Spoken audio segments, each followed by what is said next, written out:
Remember in the last chapter, we talked about something called the substantial performance rule, and we talked about what a material breach is and what is the consequence of committing a material breach versus a substantially performing the obligations under the contract.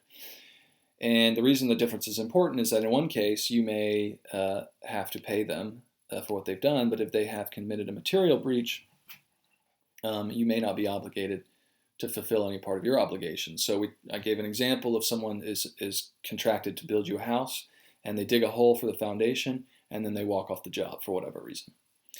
That is not a substantial performance. You contracted for a house, and they've given you pretty much nothing.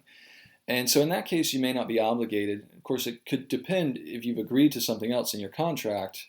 If you agreed to pay them for digging a hole once they got to that point, then that would be your contractual arrangement. But if it's not stated, then you may not owe them anything. Even though they've done something, they've bared some expense, they haven't substantially performed under the contract. That's different than if they build you a whole house, but they just don't finish putting shingles on the roof. They haven't finished the contract, but they have given you the substantial, they have substantially performed what the basis of the bargain was. They've given you a house. And so now you're probably going to have to just deduct, whatever the cost would be for finishing the shingles, hiring somebody else to do it, but you're going to have to pay them because they've substantially performed under the contract. Now, as with all other rules, the rule in the UCC that pertains to this situation is completely different. Under the UCC, we have what's called the perfect tender rule. And what this means is that a buyer of goods is entitled under the UCC to have a perfect tender or delivery of the goods.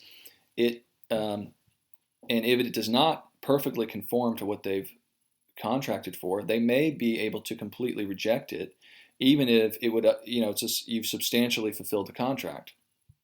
And this is true unless there's time still. If the deadline under the contract has not passed, the time for them to deliver the goods has not passed, then if they can cure the defect, you will have to let them fix the problem. But if they can't cure the defect, or if they're unwilling to, or if the time for performance has passed, let's say you don't find out about the error until the deadline, the last minute that they had to deliver them under the contract, then you have one of three options. You can either reject all of it and not pay for any of it, even though 99% of it was correct. You can accept all of it, and you can make lemonade out of lemons, so to speak, and you can take the part that doesn't conform, and if you feel you can use it, then you can accept it and you can pay them for that.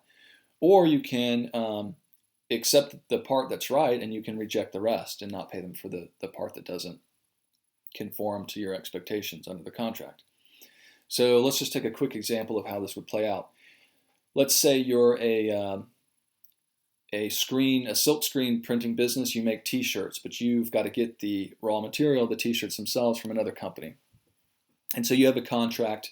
You're going to make t-shirts to sell for Halloween on October 31st, or up to October 31st. So you want them by, you need the t-shirts no later than October 1st, let's say.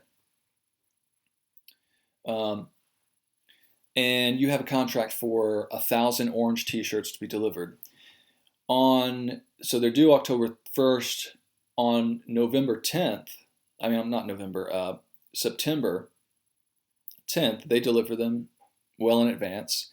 And you've got a big box that contains 999 orange t-shirts, but there's one yellow t-shirt.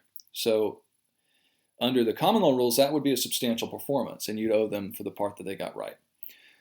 But under the UCC, you're entitled, as the buyer, to have a perfect delivery. And that's not perfect. It's almost perfect, but not quite there. So, however, they've delivered them early, and they have until October 1st to get you what you've contracted for. Unless they say, for some reason, that they can't replace that yellow shirt, or that they don't want to, or, that somehow it can't be done, you have to give them time. You have to allow them to correct it. So you have to tell them about it and let them replace the yellow shirt with an orange one. because the time for performance is not passed, and again, assuming they're willing to and they're able, you have to let them do that.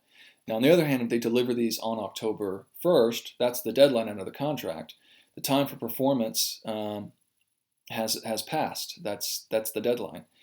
And so in this case, you have those options again. You can reject all of it and say, I don't want to do business with you, or you can accept all of it and you can say, listen, we'll have one, we'll make use of the yellow shirt somehow.